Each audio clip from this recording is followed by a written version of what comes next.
आज मी तुम्हाला एका कमनशिबी मुलाची कथा सांगणार आहे. कथा ऐकण्यापूर्वी चॅनलवर नवीन असाल तर चॅनलला नक्की सबस्क्राईब करा. चला तर मग कथेला सुरुवात करूया. सर्व गावाने तिरस्कारला, निकम्म ठरविला. तरी त्या गावातील एक व्यक्ती, जी त्याची गॉडफादर नव्हती, मदतनीसही होऊ शकणार नव्हती, पण होती मात्र त्याची अलिखित सखी, सहानुभूतीदार. शिवराम तसा अगदीच मतिमंद नव्हता, वेडसरही नव्हता. फार तर त्याला शिवा बावळा म्हणता येईल इतका अर्धवट होता. लहानपणापासूनच तो शरीरयष्टीने दणकट व ताकदवान, पण त्याच्या बावळटपणामुळे तो जनाच्या दृष्टीने खायला कार व भुईला भार या संवर्गात मोडत होता. त्याला सुधारण्याचा घरच्यांनी प्रयत्न करून पाहिले, पण एकही प्रयत्न सफल झाले नाही. त्याला खूप समजावले, शिकवले, पण सारे व्यर्थ. त्याला हलकी हलकी कामे करण्यास सक्षम करण्यासाठी काही कामे सांगून पाहिली, पण व्यर्थ. नंतर मारझोडही झाली. एकदा पाठीवर छडीचे व गालावर चापटाचे वळ घेऊन तो शनिदेवाच्या देवळाच्या पायरीवर रडत बसला होता. त्याला तेथे भागीरथी, जी फक्त भागी याच नावाने ओळखली जात होती, तिने पाहिले. ती तशी फार जाणकार नव्हती, असेल शिवरामपेक्षा 3-4 वर्षांनी लहान, पण त्या दृश्याने ती कळवळली. शिवराम, काय झाले? कोणी इतके मारले? बाबांनी. का? काय झाले? माझे चुकले. पाणी आणावयास गेलो आणि घागर नदीत वाहून गेली. म्हणून इतके का मारायचे? सारी पाठ गाल काळे निळे झालेत. थांब, मी तेल लावते. असे म्हणत ती घरात पळाली व तेल घेऊन आली. तेल लावलेल्या तिच्या बोटांचा स्पर्श होताच तेथे आग भडकून उठे. पण अवघ्या गावात त्याला एवढी सहानुभूती दाखवणारे व प्रेमाने उपचार करणारी भागी भेटली, म्हणून त्याचे मन आनंदाने भरून गेले. आता तो जाणता 15-16 वर्षांचा झाला होता. त्याच्या घरची लहानशी दूध डेअरी होती. घरच्या दुधाबरोबरच गावातलंही दूध डिग्री लावून घेत व शहरात एका मोठ्या हॉटेलला विकत. हॉटेलकडून पैसे मिळाल्यावर गावकऱ्यांचे पैसे आठवड्याच्या आठवड्याला देत. रोज साधारण 100-150 लिटर दूध जाई. दुधाचा घट्टपणा वाढावा म्हणून त्यात एक प्रकारची पावडर टाकतात. हे काम आता शिवरामकडे सोपविण्यात आले होते.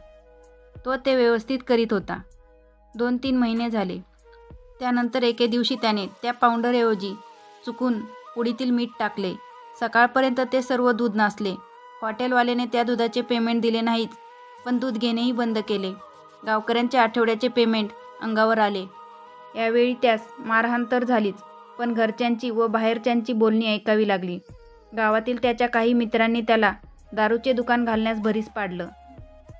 घरच्यांनी यास प्रोत्साहन दिले नाही, कानाडोळा मात्र केला. गुत्ता चांगला चालला. काही दिवसांनी विषारी दारू विकली गेली व काही पितळांचे निधन झाले. त्याच्यावर गुन्हा दाखल झाला. कोर्ट केस चालू झाली.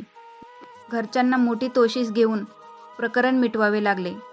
पुढे अशाच आणखी प्रकरणात त्याला वडिलांकडून, चाहत्यांकडून किंवा घरातल्या अन्य कोणाकडून मारहाण झाली नाही, पण त्यांचे निर्भस्तना, टोचून बोलणे त्याच्या जिव्हारी लागत असे.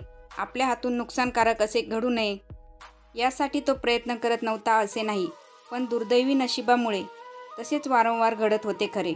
माणसाच्या सहनशीलतेला मर्यादा असतेच, पण आता शिवरामच्या बाबतीत ती केव्हाच संपली होती. बरे, ही हेटाळणी, हे अपमान कधीतरी संपतील असे मुळीच नव्हते. त्याच्या हातून ते घडतच राहणार व घरातलेच काय, बाहेरचे पण टोचून बोलून त्याला जिने नकोसे करत होते. आता तर त्याच्या मनात जीवन संपविण्याचे विचार येत होते. तोच विचार कसा अंमलात आणायचा याचाच विचार करत एके दिवशी तो देवळाच्या पायरीवर बसला होता. नित्यनेमाप्रमाणे भागी तेथे आली. तिथे तिने शिवरामास पाहिले. तेव्हा तिला तो उदास, दुःखी व कसला तरी विचार करतोय हे लक्षात आले. जवळ जाऊन तिने विचारले, शिवा, असा का इथे बसलास? तुला काय करायचे? मी मरायचा विचार करतोय. अरे पण का? मग काय करू? माझा बावळटपणा कमी होत नाही. जे करायला जातो त्यात अपयश व नुकसान. हे कमनशिबी जीने कशाला जगायचे? टाकतो संपवून, असं का म्हणतोस? हा असला विचार टाकून दे. मरू दे ना. मी मेलो तर कोणाला काय पडले आहे? होय, मला पडले. त्या दिवशी मला तुझ्या अंगावरचे वळ दिसले होते. आता तुझ्या मनावरचे वळ मी पाहते. म्हणून सांगते, हा वेडेपणा तू करू नकोस. मग काय करू? दुसरं काही मार्ग आहे का? घरच्यांना तू नको झालास. तुला हे सोसवेना झाले आहे, तर तू एक काम कर.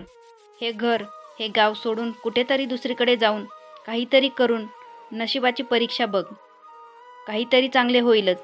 शिवाच्या डोक्यातून मरायचे विचार काढून तिने त्याला घरी पाठवून दिले. घरी गेल्यावर हे घर व गाव सोड हा भागीरथीचा सल्ला त्याच्या मेंदूत भिरभिरू लागला आणि त्या तंद्रीत एके दिवशी शिवरामने त्याचे घर व गाव खरेच सोडले. 2 दिवस भ्रमिष्ठासारखा भटकल्यानंतर त्याच्या गावापासून 7-8 मैलावर तालुक्याचे गाव होते. तेथे आला. त्या गावात आठवडा बाजार भरत होता. बाजारासाठी त्या गावी भागीरथी पण आली होती. योगायोगाने तेथे त्यांची भेट झाली. तिने घर सोडल्यापासूनची शिवाची हकीकत ऐकून घेतल्यावर दुसरा सल्ला दिला. शिवा, येथील मामलेदार कचेरीत सैन्य भरती चालू आहे. तेथे जाऊन तू सैन्यात भरती हो, म्हणजे तुझा राहण्याचा खाण्याचा प्रश्न सुटेल. अर्थात शिवाने बिनबोबाट तसे केले व सैन्यात दाखल झाला. त्याच्या अंगावर खाकी वर्दी चढली. त्याला लगेच ट्रेनिंगसाठी पाठवण्यात आले. का कुणास ठाऊक, येथील वातावरणात त्याचे मन चांगले रमू लागले. येथील शिक्षण व देण्यात येईल ती कामे तो मनापासून व बिनचूक करू लागला. त्याच्या कंपनीच्या वाढदिवसाच्या दिवशी उंच उडी, लांब उडी, टग ऑफ ऑर वगैरे शर्यती तो जिंकू लागला. LMGचे पार्ट्स वेगळे करणे, पुन्हा जोडणी वगैरे असली कामेही तो कौशल्याने करून दाखवू लागला. 3-4 वर्षे झाली. आता महायुद्ध हातगाईवर आले होते. विमानातून बॉम्बचा वर्षाव होत होता. गावेच्या गावे जळून बेचिराख केली जात होती. तोफा, बंदुका, रणगाडे आगीचे लोळ ओकीत होते. दोन्ही पक्षाचे सैनिक धारातीर्थी पडत होते. धरती रक्ताने माकून निघत होती. जपानशी लढणाऱ्या एका ब्रिटिश ब्रिगेडमधून तो लढत होता. या फ्रंटवर इंग्रज मार खात होते, तरी पण त्यांचे सैनिक विजय मिळविण्यासाठी प्राणपणाने शर्थीने लढत होते. शिवरामाचा पराक्रम उठावदार दिसत होता.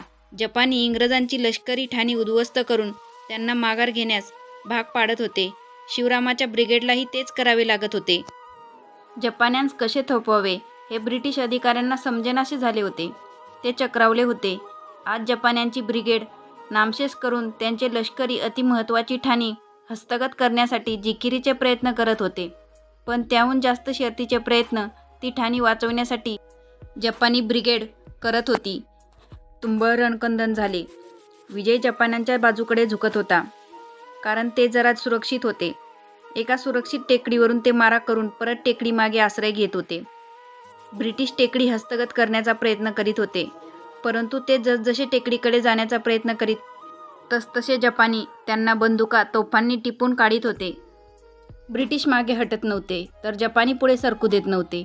हे कित्येक तास चालले होते. एकाएकी एक ब्रिटिश सैनिक समोरून होणाऱ्या दारुगोळ्याचा मारा चुकवीत अतिशय वेगाने धावत टेकडीकडे गेला व तिच्या पायथ्याशी असलेल्या झाडीत अदृश्य झाला. टेकडीच्या एका दरडीवरून तो वर चढला व टेकडीवरून मारा करणारे 8-10 जपानी सैनिक त्याने LMGने मारून टाकले. अचानक मारा बंद झालेला पाहून भारतीय ब्रिगेड आश्चर्यचकित झाली. एवढ्यात टेकडीवरून त्या सैनिकाने टेकडी सर केल्याचा इशारा केला. क्षणाचाही उशीर न करता ब्रिटिश ब्रिगेडचे लोक टेकडीवर पोचले. पाहतात तर तो इशारा करणारा सैनिक आता बेशुद्ध पडला होता. त्याच्या पायाला तोफेच्या गोळ्याचा तुकडा लागून पोटरीला इजा झाली होती. त्यास तातडीने उपचारासाठी पाठवण्यात आले. तो सैनिक दुसरा तिसरा कोणी नसून बहादूर शिवराम होता. युद्ध संपले. हिंदी सैनिकांच्या प्राणपणाच्या या लढ्यामुळे जपान हरले, ब्रिटिश जिंकले. विजयोत्सव साजरे होऊ लागले. एव्हाना शिवराम पूर्ण बरा झाला होता. गावकऱ्यांनी, सरकारी अधिकाऱ्यांनी त्याची गावात जंगी मिरवणूक काढली व नंतर समारंभामध्ये त्याला त्याच्या गावी 2 एकर चांगली शेतजमीन व 50 एकर रुपये रोख व शौर्यपदक प्रदान करण्यात आले. या समारंभास गावातील सारे लहान थोर स्त्री पुरुष हजर होते. शिवराम भारावून गेला होता. त्याच्या भावना हेलावल्या होत्या. ज्या घरच्यांनी, गावातील व्यक्तींनी त्याला निकम्मा ठरवलं होतं, त्याच्या हातून असे काही दैदिप्यमान घडेल व त्याचा एवढा मान सन्मान होईल असे त्याला स्वप्नातही वाटले नव्हते. आज प्रत्येक गावकऱ्याचा ऊर अभिमानाने भरून आला होता. पण शिवरामच्या उरात काही चलत होते. समारंभ चालू असताना त्याची नजर लोकांवर भिरभिरत होती, पण त्यात हवे ते दिसत नव्हते. त्याला हवी हवी वाटणारी, जिच्या मार्गदर्शनाने शिवा शून्यातून इतक्या उंचीवर पोचला होता, ती काळाने अल्पशा आजाराचे निमित्त करून ओढून नेली होती. कमनशीब, दुसरे काय.